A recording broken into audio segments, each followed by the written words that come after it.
ഇവന്റെ ഒടുക്കത്തൊരു സ്പീഡ് കണ്ടില്ലേ? ഇവനൊന്നും ജീവനിൽ ഒരു പേടിയില്ലേ? ഇവന്റെ ഒക്കെ ഭാവം കണ്ടാ വിചാരിക്കും ഈ നാട്ടുകാർ മൊത്തം ഇവന്റെ പാലാ കുടിക്കുന്നെന്ന്.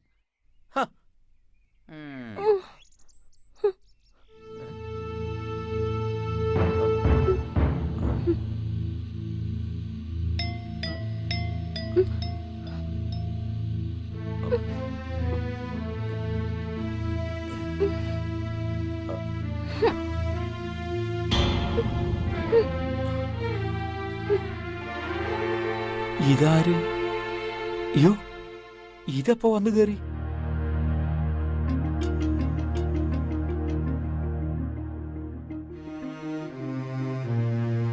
അയ്യോ, രാജകുമാരിക്ക് കേറി കിടക്കാൻ കണ്ട സ്ഥലം അടവ് തീരാത്ത വണ്ടിയാ. ഇറങ്ങി പൊടി.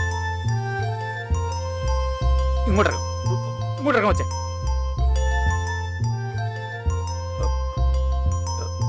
ഇങ്ങോട്ടിറങ്ങ. ഇങ്ങോട്ടിറങ്ങാനാ പറഞ്ഞേ.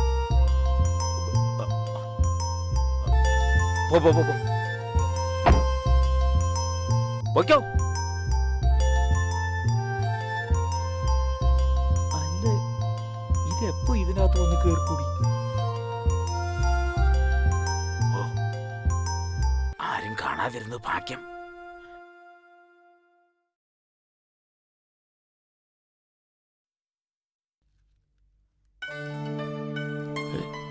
ഇതുവരെ തുറന്നില്ലേ? ഇവനിത് എവിടെ പോയി കിടക്ക? നട്ടെടുത്ത് മുടക്കാത്തവൻ.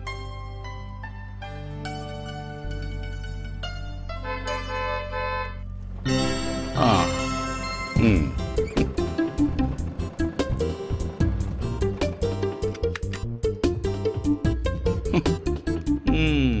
ഓ, സാറിങ് എത്തിയോ?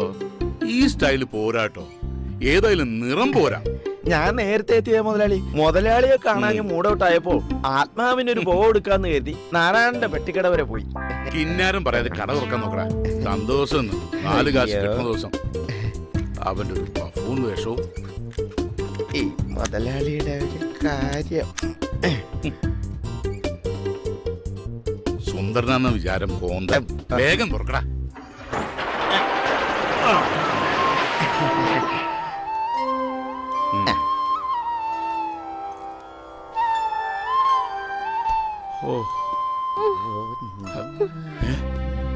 ഒരു സ്ത്രീ ശബ്ദം.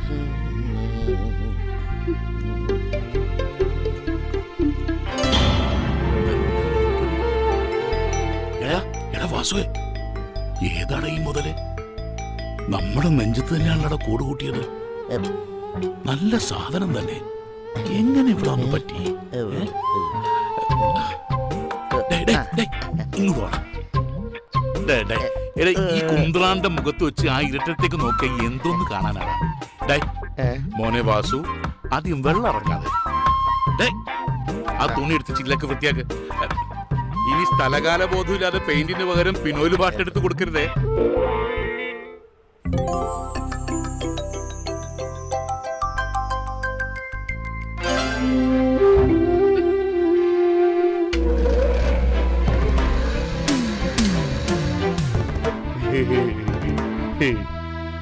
കട ഇപ്പൊ തുറന്നിട്ടേ ഉള്ളൂ. ഞാൻ വിളിക്കാം. മുതലാളി, എന്താടാ?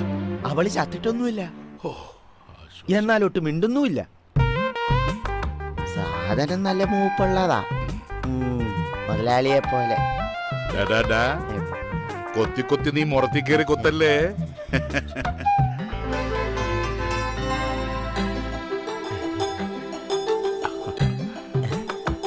ആ പോക്ക് കാണാൻ ഒരു പ്രത്യേക രസമുണ്ടല്ലേ മുതലാളി? വാസു, നീ എന്റെ കയ്യിൽ നിന്ന് മേടിക്കും. എടാ, അന്യ സ്ത്രീകളുടെ മേൽ ഇത്തരം ചിന്താഗതി പാടില്ല. കൃഷ്ണ, ഗുരുവായൂരപ്പ. പച്ചക്കറിക്കൊക്കെ എന്താ വില? ഇക്കണക്കിന് പോയ സ്ത്രീധനായിട്ട് പച്ചക്കറി കൊടുക്കേണ്ടി വരും. എന്റെ കുട്ടിക്കാലത്ത് അമ്മ കഞ്ഞിയും മുളകം പൊന്തിയും ചുട്ടോപ്പിടോ വന്നോണ്ടിരുന്നത്. ഇനി ആ കാലം വിദൂരം അല്ല. ചേട്ടാ പയറിന് എന്താ വില? 45 രൂപ. കടകളിലെ മൊത്തമല്ല ചോദിച്ചത്, 1 കിലോയ്ക്കാ. ഓഹോ, ഞാൻ കരുതി ഈ കടയിൽ മുഴുവനായിട്ടാണെന്ന്. മനുഷ്യനോ വിലയില്ല, പച്ചക്കറിക്കെങ്കിലും ഇത്തിരി വില ഉണ്ടായിക്കോട്ടെ കൂട്ടുകാരാ. എന്താ ജോർജ്, രാവിലെ ഒരു കശപിശ? ചിരിച്ച മുഖത്തോടെ വരുന്നവർക്ക് സാധനം എടുത്തു കൊടുത്തൂടെ? ആട്ടെ, നിന്റെ മുതലാളിയോടെ? അകത്തുണ്ട്, അങ്ങോട്ട് പോയിക്കോളി. ആ. ഓയ്, കാശുണ്ടാക്കിക്കോ. പച്ചക്കറി കൊടുത്ത് പറ്റിച്ച് കാശുണ്ടാക്കിക്കോ. കണക്കൂട്ടി താനൊരു കണക്കാവും. ഒരു ബൾബ് പോയാൽ മണ്ണെണ്ണ വിളക്ക് കത്തിക്കല്ലാതെ പകരം മറ്റൊരു ബൾബ് ഒരുത്തരും വാങ്ങൂല. പൊന്നിനേക്കാൾ വിലയുള്ള പച്ചക്കറി വാങ്ങി തന്നെ കറി വെക്കുന്നുള്ളത് കേരളത്തിൽ ഇപ്പൊ ഒരു ഫാഷനാ. നിന്റെയൊക്കെ ഒരു സമയോടാ. രാവിലെ തന്നെ നല്ല മൂഡിലാണല്ലോ. എന്ത് കിട്ടി? കിട്ടിയില്ല, കിട്ടിയേക്കും. എന്താ കടം കഥയോ? എന്റെ സെബി, രാവിലെ കട തുറക്കാൻ ചെന്നപ്പോ നല്ല കടിയായിരുന്നു. കടയുടെ പുറയിലെ ഷെഡിൽ ഒരുത്തി മലർന്നങ്ങനെ കിടക്ക, നല്ല ചന്തുള്ളൊരു പീസ്. പിള്ളേച്ചൻ ശരിക്കും കണ്ടോ? ശരിക്കും കണ്ടോന്നോ? ദാ ഈ കണ്ണിൽ ഇപ്പോഴും കാണും. എന്നിട്ട് അവൾ എവിടെ? കാണാൻ ചെയ്യലുണ്ടെങ്കിലും തലക്കത്ര വെളിവുണ്ടോന്ന് തോന്നുന്നില്ല. ഒരു കണക്കിന് നല്ലതാ അത്. ഒരു അന്തവും കുന്തും ഇല്ലാതെ കിടന്ന് ഉറങ്ങുകയായിരുന്നു. വാസു അവളെ ഇറക്കി വിട്ടു. ഇനി ആരെങ്കിലും കാര്യം കഴിഞ്ഞ് കൊണ്ടുവന്നിട്ടതാണോ? പിള്ളേച്ച, ഇതെന്താണ് അടിവയറ്റ് ചെയ്യുന്ന ഒരു അന്തർദാഹം? ദേ, പീഡനങ്ങളുടെ കാല പറഞ്ഞേക്കാം. എന്റെ ഗുരുവായൂരപ്പ, ഈയിടെ നല്ലൊരു കാര്യം ചർച്ച ചെയ്യുമ്പോൾ താൻ വെറുതെ പേടിപ്പിക്കലുള്ളൂ ദുഷ്ട. എന്നിട്ടിപ്പോ അവൾ എവിടെ? അയ്യോ, അതറിയില്ല. ഞാനൊന്ന് പോയി നോക്കട്ടെ.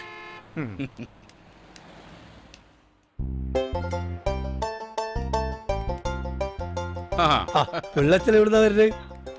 ഇക്കാടെ കടയിൽ നിന്ന് കടുപ്പത്തിലൊരു ചായ കുടിച്ചിട്ട് വരുന്ന വഴിയാ. ഇക്കണക്കിന് പോയാൽ കടുപ്പം കുറച്ച് കൂട്ടേണ്ടി വരില്ലേ വെള്ളച്ച? കാലത്തെ എന്താ ഒരു മൊനമ്പുള്ള വർത്താനം? ഏയ്, അങ്ങനെയൊന്നുമില്ല. ഏതാണ്ട് കൊള്ളാവുന്ന ഒരു വിരുന്നുകാരി കടയുടെ പിന്നിൽ താമസാക്കിയെന്ന് വാസു പറയുന്നത് കേട്ടു. അവൻ ഇത്രയും കൂടി പറഞ്ഞു, എന്റെ മുതലാളി രാവിലെ തന്നെ മെരുകിനെ പോലെ അവിടേക്കും ഇവിടേക്കും ഓട്ടത്തിലാണ് എന്ന്. അയ്യയ്യോ, ഏതോ ഒരു പാവം പെണ്ണ്. തലയ്ക്ക് വെളിവില്ലെന്നാ തോന്നുന്നത്. അതിനെക്കുറിച്ച് ഇങ്ങനെ പറയുന്നത് തന്നെ പാവമാണ്. പിന്നെ ഞാൻ അത്തരക്കാരനല്ല എന്ന് മമ്മക്കൊക്കെ നല്ലോണം അറിയാവുന്നല്ലേ. പിന്നെ നല്ലോണം അറിയാവുന്നോണ്ടല്ലേ ഇപ്പൊ കുഴപ്പമായത്. ആട്ടെ, അവളിപ്പോ എവിടെയുണ്ട്? ആർക്കറിയാം. കടയിൽ ആളില്ല, ഞാൻ അങ്ങോട്ട് ചെല്ലട്ടെ. ആട്ടെ ആട്ടെ, പിള്ളാച്ചിന് ഇരിപ്പ് ഓർക്കുന്നില്ല.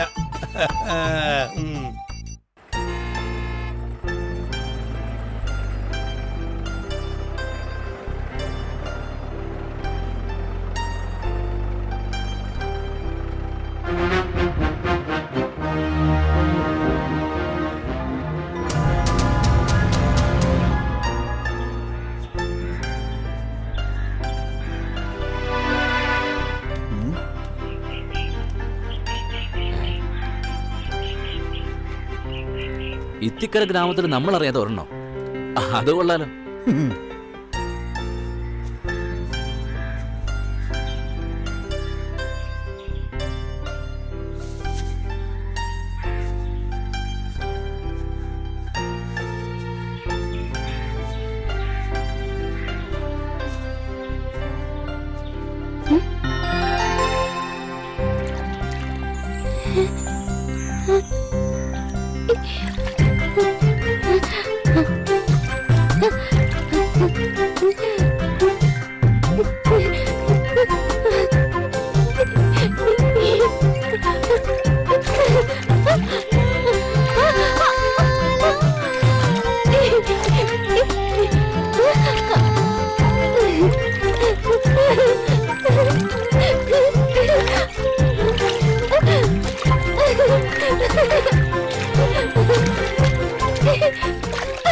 പിടിച്ചത് ഇതിപ്പോ എവിടെ നിറങ്ങി വന്നിരിക്കുന്നു? കുളം മുഴുവൻ കലക്കിയല്ലോ. വാ, നമുക്ക് ആറ്റി പോയി കുളിക്കാം.